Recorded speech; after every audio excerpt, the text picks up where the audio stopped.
در حق سرهلدانا 12 آدار کو 21 سالان لدو خودهله فرماندار گشتی یه هزن سوریا دموکراتیک مظلوم عبدی نویسک بلاف کرد.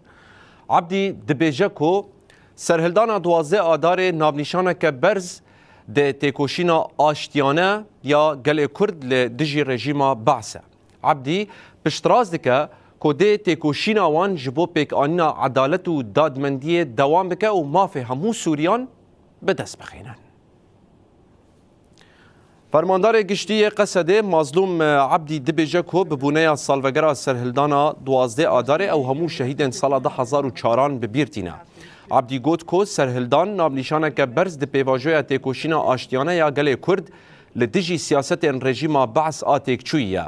مظلوم عبدی دیار دکه که او تقصد دکن و تکوشینا خوی یا پیک آنینا دادمندی بردوام بکن و ما فهمو سوریان بریا دیالوگ و ریبازین آشتیانه بپارسن.